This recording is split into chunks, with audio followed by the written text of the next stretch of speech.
Mississippi Outdoors Radio on this Monday morning. Don't turn around. They're showing the stock market, Adam. I don't want to depress you before we get started on the show here. Well, it's down 100. That would make him depressed. He is very, very involved in the stocks. Now we're on the stock market. We were just on baseball. We can cover anything. The listeners missed out on a lot of the good stuff outdoors. I was going to point that out. The best part of the show happened before the mics went on. The last couple of weeks we've been talking 80s music. Now we're talking baseball. Now the stock market. Tis it's the just season. all over. Yeah, why not? It's all over. Chip lost $9 today in the stock market plunge. No. Oh, no.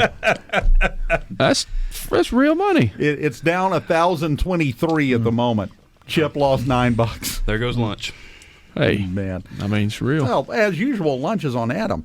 Here in the studio with us, we've got Adam Butler, wildlife biologist, Major Chris Reed with the Law Enforcement Bureau, and Anthony Ballard, nuisance species biologist. I bet you are just the center of every party you go to with that title, aren't you? I've been called the nuisance biologist before. I'm not really sure what that means. His party name is the Hog Man. He's the Hog Man. That works better. Yeah, that works a lot better. Assuming it's not some kind of trademark infringement or something. I'm not really sure. We're just going to go ahead and give you that one right now. Nice, fair enough. Yeah.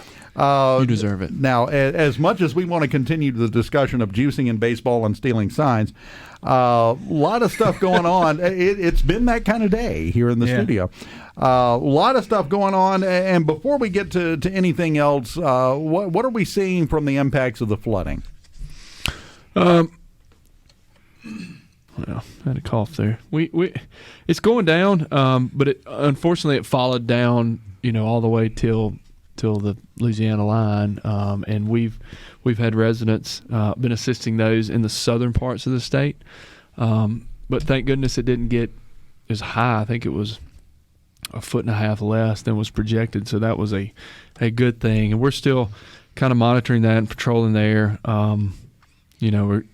We're not as a unit necessarily shifting our focus, but now the next focus is back to the backwater in the South Delta, which is at 95 feet on the land side, and the gates are probably fixing to close, and it's not good. It's not setting up good. Yeah, so we may have a stretch here of drier weather for the rest of the week, but the river is supposed to be falling out, but it's a battle here to try to get the water off of those folks over there. So we're patrolling that area as well, and so that's where we are. And Adam, we saw last year with the flooding the kind of impact it had on the wildlife up there. Are we looking at the same kind of thing possibly this year? Well, I hope not. I mean, I hope we don't get back in that situation. And, unfortunately, a lot of the signs look like we could, but, we'll keep our fingers crossed. But it certainly did have some pretty significant wildlife impacts localized. I don't know that it was region-wide across the area, but certainly some properties with deer and other species were definitely far down from what they would normally expect. There's numerous camps in that world that you talk to that harvested 1-2 bucks total the whole year, and the sightings were down drastically. And so the deer will come back. It's just not back-to-back years. It's not good. Right. And we did a across the entire backwater flood area in the South Delta. We partnered with Mississippi State University, the College of Forest Resources up there, to do a really big camera survey across a lot of different properties. And we're still getting the results of that in, give us some indication of where the flood impacts were greatest. One thing that really jumped out at me, being the turkey biologist, there were almost no turkey pictures taken. I think we had somewhere in the ballpark of 10,000 total photographs for that survey, and I think 4 were of wild turkeys. So turkeys were already not doing well in that part of the Delta anyway before last year, but the last year flood seemed like it definitely may have sunk whatever ship was still afloat. But hopefully, let's not be we're being kind of down. Let's hope it doesn't happen again. Hope we're not being down. We're just stating the facts, man. It's rained like every day for the past 6 weeks. Maybe that will change here soon. The pattern could shift. Yeah. It could shift, but it's not forecast to. And Chris is right. I mean, the river is predicted to fall, which hopefully even though we're getting a lot of rain locally here in the state and causing some flood issues, without the Mississippi River, hopefully if it will fall out, that will if it gets to prevent dropping, the problem that happened last year. Once she decides to turn the other way and go to dropping, she can start pulling some water out pretty quick. It's just like it's going to be they're projecting it to crest around 95. It was 94.5 to 95 last week. Well, we're already at 95.1 or 2, so you don't like to see the crest continually incrementally move up. That just more people are affected. So it's way down the pipe what it looks like for hunting season this year. People are like, I don't care about hunting season. I want to get the water out and get crops planted and livelihoods established or saved, possibly. So again, it's out of our control. But what we deal with, we just hope for the best, and maybe the silver lining in it is that the hogs have succumbed to the flooding, and I know they can swim, but how efficient are they at swimming? Maybe this has kind of knocked them back some. I don't know. They're more efficient than you might. We give hope. them credit for. Yeah. Sorry. You could be. cockroach, We were trying to find a positive here, Anthony. Here we go. I tried to let it happen. But Man, We should go back to talking about baseball. This whole segment's no getting shut joke. down. Yeah, I mean let's do it. Well, let's hey, talk here's a silver about lining. If anywhere in the state is good at bouncing back and recovering from these types of things, it would probably be nowhere but the Delta. That is true. Super fertile soil.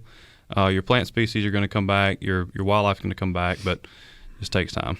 Let's talk about something positive. Awards. Yeah, wanted to make an announcement. Our commission of late has been giving out conservation awards to individuals who have shown a lifetime of dedication to conservation of the state's resources, and wanted to mention two last week as we were here on the radio show. The commission was meeting and gave out conservation awards to two individuals I wanted to mention.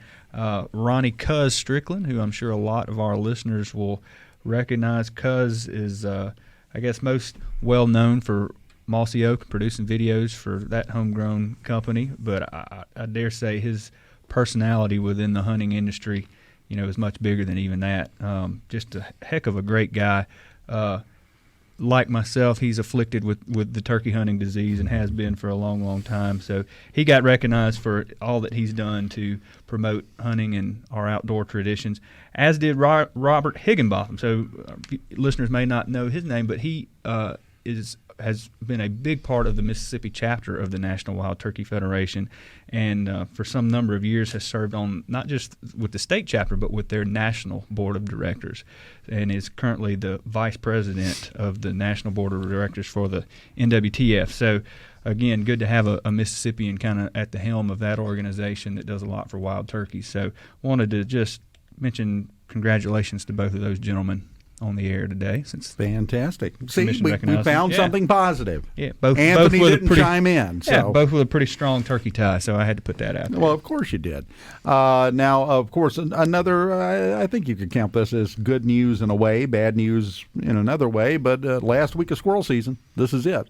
Yeah, we're coming up on the end of, I guess, kind of the fall, winter seasons. We still have turkey season to come, but those are winding down, and we've been getting a lot of calls. Chris, I know you guys probably over in the Law Enforcement Bureau. I know we have in wildlife been getting a lot of calls about whether the season closes the 28th or the 29th for squirrels.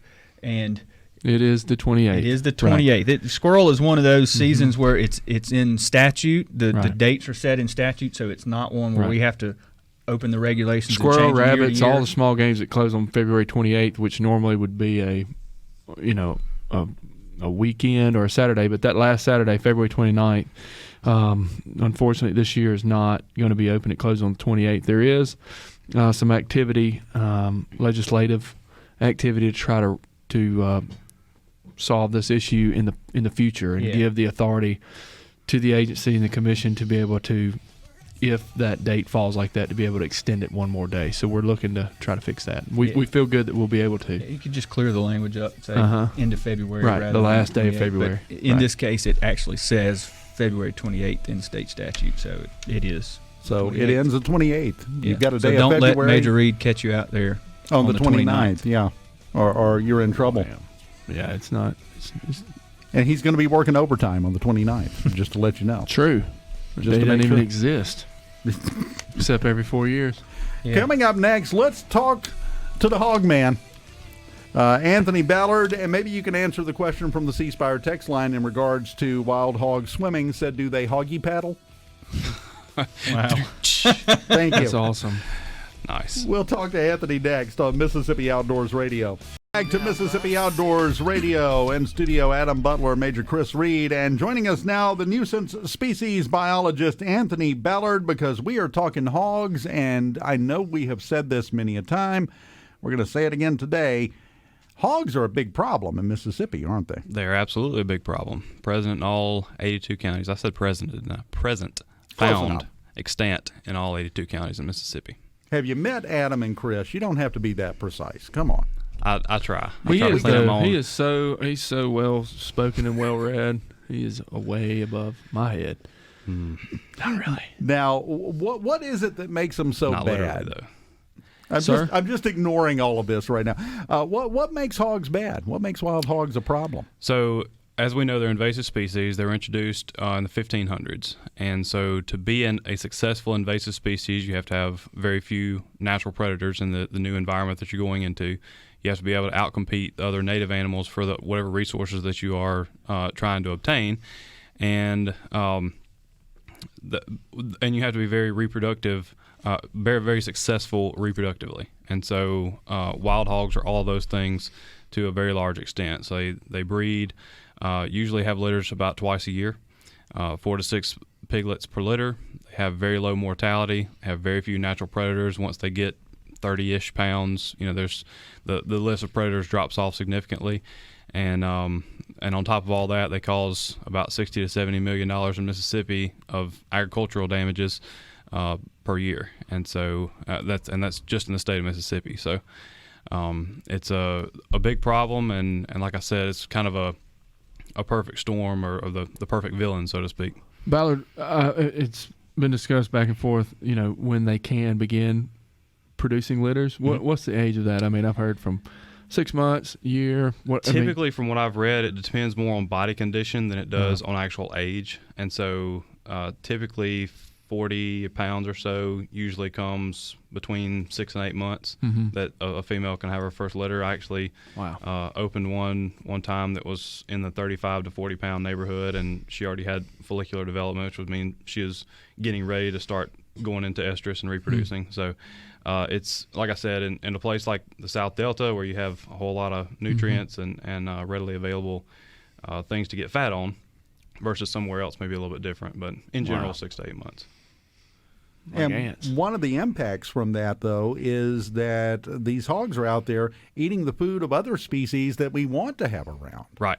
Particularly in the fall and winter. So anybody that deer hunts understands that one of the biggest crops is the hard mass during that time of year.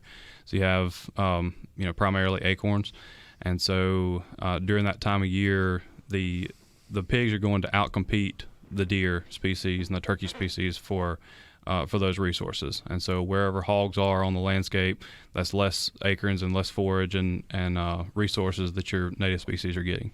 Well, and this is Property Management Month, and eliminating hogs from your property is a part of managing it. If you have that property specifically for some other type of species, as we've talked about this month, hogs being present, I'm sure, could have a really negative impact. When's the best time to start trying to take care of this problem, and how do you take care of it? Well, honestly, right now is one of the better times in the entire year for several reasons. Number one is, like I said before, those resources, those pulse resources that we see throughout the year are starting to wane. So you have less and less acorns. Most of those have been either rotted or gone away or germinating or whatever the case is. The spring green up hadn't happened yet, so we're kind of an in-between period right now where you can trap hogs, which is the best way to actually reduce the populations fairly easily this time of year, because it's easier to get hogs on bait because there's not as many natural resources available. There's not really many crops right now that are of interest, and so this is one of the best times. And also, like I said, in general, there's a lot of sows right now that are pregnant, and so if you reduce the population of those pregnant sows, then you're multiplying your effort significantly because those are litters that are never even born. Now, we hear stories all the time. I'm kind of going off script here for a second, but we hear stories all the time. And you were talking about when they reach the point to where they can start dropping litters. How big can these wild hogs get? Well, that's a topic of debate. If you get on Facebook and read the posts there, they can get to 6 or 7 or 8 or 900 pounds. Hogzilla. 1,000, right. Yeah. I'll just say this, that those are a lot of times grossly exaggerated, and a lot of they're not verified, and so hogs are a particularly dense, just rotund animal, and so people tend to look at them and go, "Oh my gosh, that's a big pig." The biggest one that I know of that came off of our WMAs and trapping and that kind of thing was right around 300. Typically, in a wild setting, assuming they didn't wander off of a farm somewhere, 3 to maybe 400 pounds would be an absolute giant pig. I mean, that's usually 300. An adult boar, an old adult boar, is going to be about the top of the scale. But like I said, they can get bigger, but that's big enough. That's way big enough. Yeah, that's plenty big. Thank you. I'm not lobbying for larger wild hogs at this point. Somebody, Alvin and Brandon, brings up a good point because in the woods behind my house on my property, I see the evidence all the time of some coming through there, from tracks and everything else. But I've yet to ever actually physically see one. Why don't we see them more often if they're so prevalent out there? Well, typically because they're coming by when you're asleep. They're largely nocturnal. That's one reason. Another reason is, people talk about all the time, just coming out of deer season, people say, well, toward the end of the year, the deer start to get nocturnal, that we don't see them as much. It's not that there's less deer. It's just that they've adjusted to your patterns on that hunting camp or whatever that you were hunting on. And so, pigs do that, but they do it even more readily because they adjust even that much more to negative stimuli, like people being around and shooting at them, that kind of thing. And so number one would be that they're nocturnal. Number two is they can figure you out and pattern you and learn to avoid you. Well, pigs are smart. Absolutely. And that applies to wild hogs as well, I guess. Yes. See, we got the answer guy here. I can get all the answers. You didn't know I had this many questions about wild hogs, did you, Chris? I never doubt you. Oh, yeah. See, he's not paying attention. That's what that tells me. Somebody has a question here, and I promise we're going to get back to the script here in a minute. But from the C Spire text line, can you confirm or deny, is the state suing Mississippians for releasing hogs? I don't know about suing. I know it's against the law to illegally transport and introduce wild hogs to new areas. So if you take hogs off of the property of record, basically wherever they came from, enter a public roadway and drop them off somewhere else, then it's been the law for a very long time that it's illegal to do that without a permit. So I don't know anything about a lawsuit, but I know that enforcement would be. We do try to monitor that, and it is a $2,000 to $5,000 fine. Oh, wow. Mm-hmm. Is that per hog or per incident? Case. Per case, yeah. Okay. Mm-hmm. So you could have a trailer full of them, but it's per time that you start transporting. You can always them. add monetary value to each hog, but as far as the incident itself, that's a one-time fine amount there. Then each hog could possibly get some value. It's an expensive pig. Yeah, it's not worth it. Yeah, no. Don't do. We're trying to get rid of them. We're not trying to relocate them. You're just making it somebody else's problem. Or even worse, they'll find their way back to your place and they'll be upset. That's the last thing you want, I think. Now, you were talking about eliminating hogs, and especially this time of year. I have people ask this question to me. I've had this question a couple of times.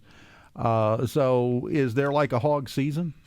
Well, in private lands, there's not a specified season. It's basically 24 hours a day, 365 days a year with no weapons or caliber restrictions. So it's essentially no holds bar on private land.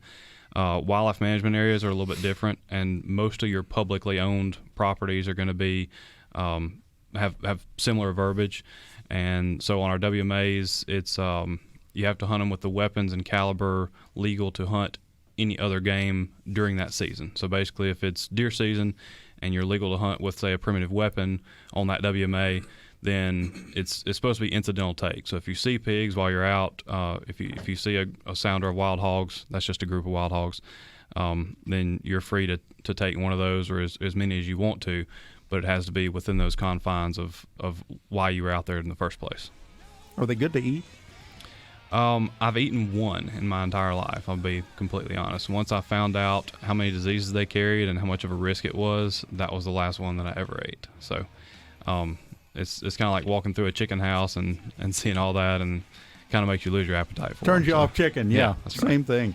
We will continue here on Mississippi Outdoors Radio as we talk Management Month, wrapping it up, actually, with hog control. Anthony Ballard, nuisance species biologist, the Hog Man. Wait, that's just your name now. I'm just going to call you that for the rest of the show. Good enough. Yeah, you're stuck with it, and it's Adam's fault, like most things. We will continue with Mississippi Outdoors Radio next on Super Talk Mississippi. And it's time for this week's Gateway Getaway, Lake Lowndes State Park. A beautiful, serene park located in Columbus, providing a complete recreational facility for individuals or families.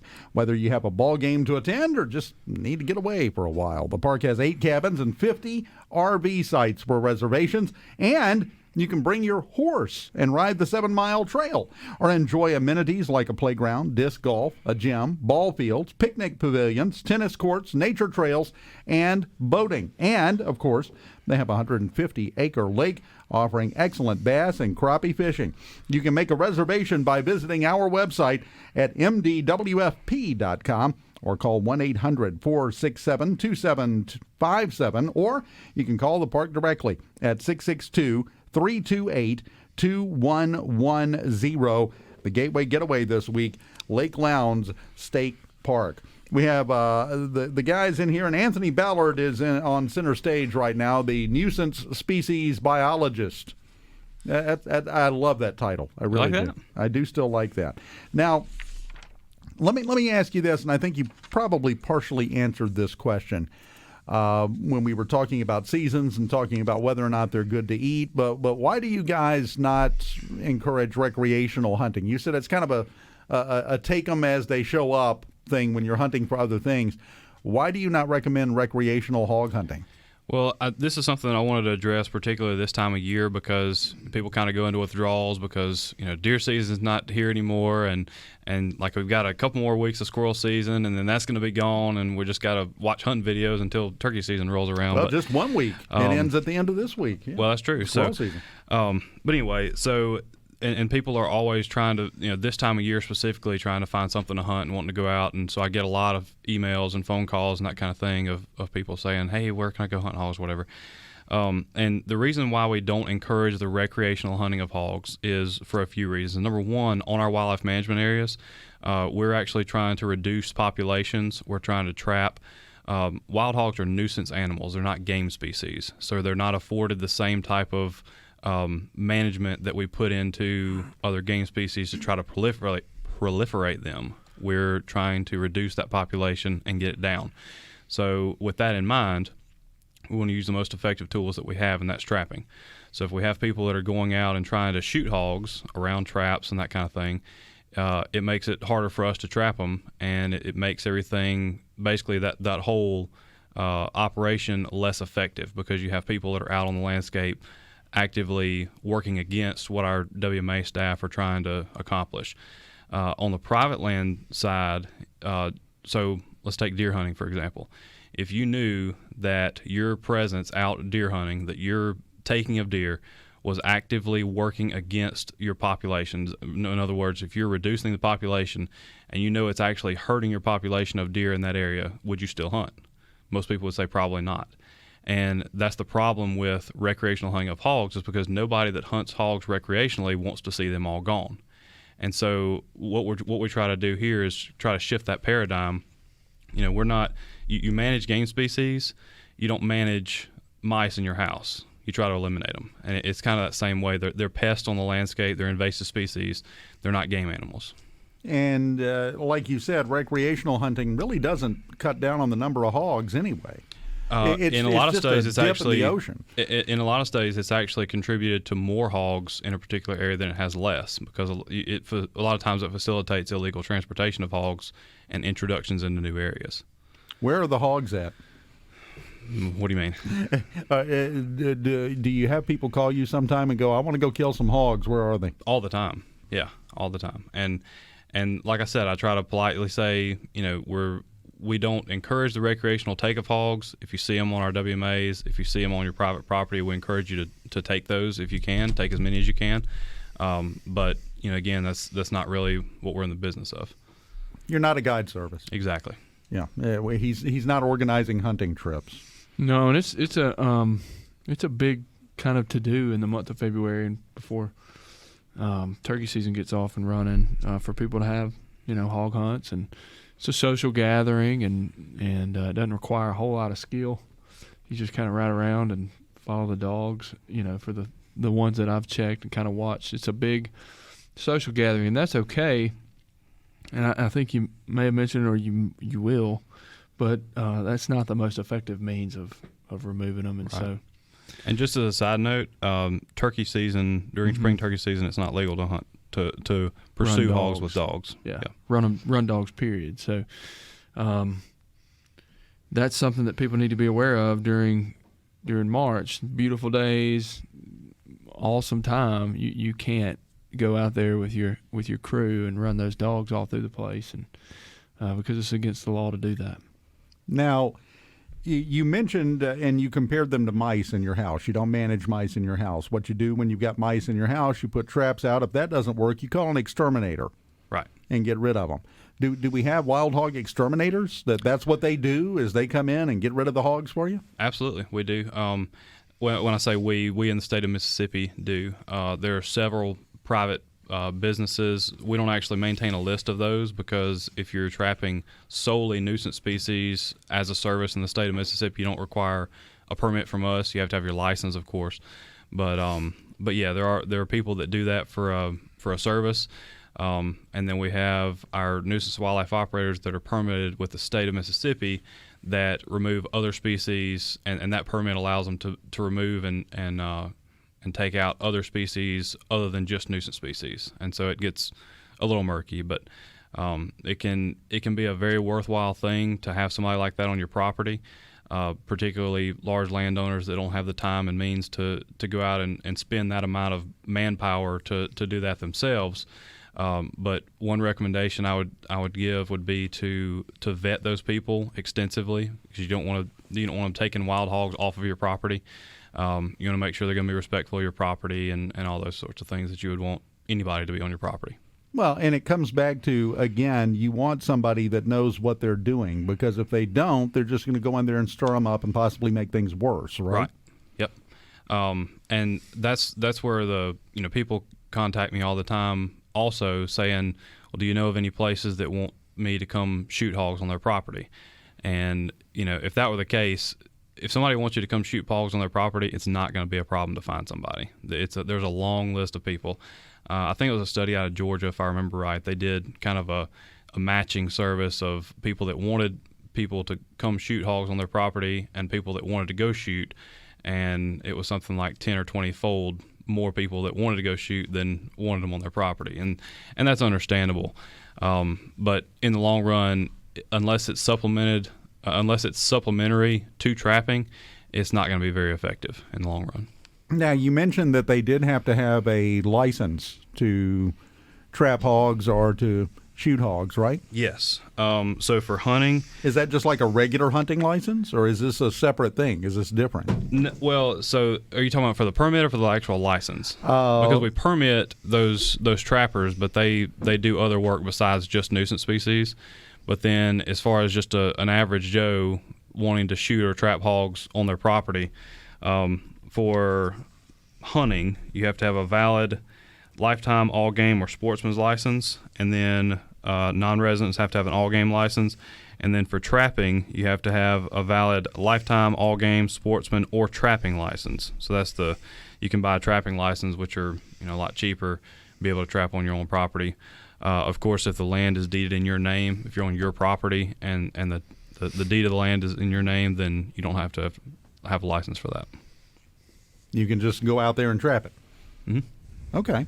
Yeah, but you got to have it. Your name's got to be on the deed. It can't be like Adam's the deed holder, and then I'm his son or his uncle or his cousin or friend or whatever, like he's the only one that's exempt from that. So pretty much the vast majority got to have some type of hunting license in this state unless you are the deed holder, which is minor numbers or exempt, old enough or not old enough. So yeah. Okay, makes sense. While I've got you for just a second, just a couple of things on the C Spire text line that actually have nothing to do with hogs. Oh, yeah. But problem species. For example, does the state offer help with beavers for private landowners? I don't think the state actually offers any programs. I know that the USDA Wildlife Services does a lot of beaver trapping in the state of Mississippi. My best recommendation would be to call the office in Starkville for USDA Wildlife Services, and they'll get you in touch with your the county office or entity, whatever it is that takes care of that local area, and get somebody out to do that. There's also guys that go out and do it, guys and gals, as a service, as a business type thing. But those would probably be your best two options. Very quickly, Mike from Grand Bay, does Mississippi have a problem with invasive reptiles like Florida because of stupid pet owners dumping their snakes and things? Typically, the climate compared to Florida, Florida is more of a subtropical type climate, and they have very mild winters, which I guess we all have lately. But typically, the winters are cold enough here, even in the southern parts of Mississippi, that they're not near as much of a problem as they are in places like Florida, just because of the temperature. Fantastic. Final segment of Mississippi Outdoors Radio coming up next, and we may even hit one or two more things off of the text line because I got a bunch of stuff over here that people want to know some questions. Adam, they want to know about Caston Creek turkey hunting. We'll get to that after the break. We'll do that here on Mississippi Outdoors Radio. And Adam, let's go right back to their question. Decky says, ask Adam, how is Caston Creek turkey hunting drawn for hunt? So I assume he's saying he got drawn and just wanted to report for that area. We'll talk more turkey here in a couple of weeks as we get a little bit closer. But I'm really excited about this upcoming season. I think the majority of Mississippi should see better numbers this year than we have the last couple of years. That Caston Creek is in the not to get too specific with that area particularly, but that southwestern part of the state that it's in. So Caston's kind of on the border of Franklin, Amite County down there. That whole section of the state had a really good hatch a couple of years ago. So not just Caston Creek, but that whole area of southwest Mississippi should probably see a bump up in numbers this year. So probably not a bad place to go if you got the opportunity. Nina and Grenada, are you guys still looking for deer with orange collars? I guess she's referencing the buck movement study that we were doing in conjunction with Mississippi State. I think they if she's seen one recently, I'm sure we would like to hear about the sighting. I think there were just a handful left. Yeah, it's a very small amount, but I'm sure that like Adam said, I'm sure that if they had some issues with the collars malfunctioning. They're supposed to be a little gizmo that makes them fall off the deer, and a few of them had some malfunctions. But don't just go out there and shoot the deer because it has an orange collar, because that is correct. That would be a violation of deer season regulations. That's what I was about to turn to you to get you to clarify that again, because some people would hear that and go, "Oh, I see one with an orange collar." They'd go buy a collar at the store and slap it on there. No, nobody would do that. I'm telling you, we had a call Friday afternoon of a subject who had spotted someone with a freshly taken white-tailed deer in the back of their truck. So the job never tarries for the officer in the field. Man. Mike from Grand Bay, why don't wild turkeys have diseases like wild hogs? Turkeys do have quite a few diseases. Now, the difference, I guess, would be turkeys don't carry, or wild turkeys generally don't carry, any diseases that are a real issue to humans. Now, that being said, we don't. If you harvest an obviously sick turkey, we recommend not eating that bird. But that kind of goes for all wildlife across the board. Don't eat anything that you know is clearly sick. But they do carry a number of diseases, and those can have some negative consequences to their populations at times. You do occasionally see some local kind of die-offs in populations related to disease, so they do carry them. It's just luckily for us, not nasty ones for humans. Anthony got one I think is probably going to be for you, Mark in Liberty, and I know I've had a couple of these in my yard. He says, I have a bad coyote problem. Is it true that killing them can increase the population? They are what's called compensatory breeders, and so basically when you do start to eliminate more and more out of the population, they tend to have larger litter sizes. Most of the literature that I'm familiar with, it's extremely difficult and very costly to actually reduce populations in a particular area. They are classified as a nuisance species, and so on private lands with proper license, you can shoot them, and then of course in certain times of year you can trap them. But as far as really reducing that population, he's probably going to be better off with some type of harassment or some type of repellent or something like that versus trying to shoot them. But that one word that my grandfather used to use to get things out of his yard. It's all one word together. You out here. There you go. Yeah. No spaces, all caps. Yeah, that's it. Exclamation mark on the end. Works every time. Adam liked that one, I think. Oh, yeah. Mississippi Outdoors TV this week, going to be a rerun. He said, changing the subject. Yeah, well, I got to get it in. We got to kind of keep it in the parameters our guys with here. the TV show they'll not be happy with us. We don't. But we'll be a rerun this week. We'll be rerunning the segment of the woodcock hunt on Copiah WMA and the creek bass fishing down in Lawrence County. You can see that 7:30 on Mississippi Public Broadcasting. 7:30 p.m. on Thursdays. The show re-airs at 5:30 on Saturdays. And if you miss it or just want to watch it at your leisure, we have that posted to Facebook and YouTube and all those sort of places. Maybe a hunt featuring the one and only Adam Butler. Oh, behind the bird dogs there. That may be why he tried to get it in there. Yeah, he had to get that in right at the end. You got to look after your own. Well, I don't brag on a whole lot, Chris, but I do brag on my dog. I got a good dog. That's fair. Valid. That's fair. And I will tell you the second segment of the wade fishing. If you want to see good TV, tune in. It was a little bit chilly for those guys. I'm telling you, Just it's entertaining. High entertainment. One more message from Nina in Grenada that was asking about the deer with orange collars, and said if you had a sighting, you'd be interested in knowing about it. County Road 94 in Carroll County about 12:15 today. She saw one. No, that's So that could be one of those deer. That'd be a pretty good ways from the It could main be, part of the study site, but not out of the realm of possibility. Yeah. Mm-hmm. Yeah. So there you go. We passed it along to the people that need to know. Well, thank you, Nina. Show's over. You guys go get it. On the way. Yeah, I'm sure you are. Right after lunch. Thanks, guys.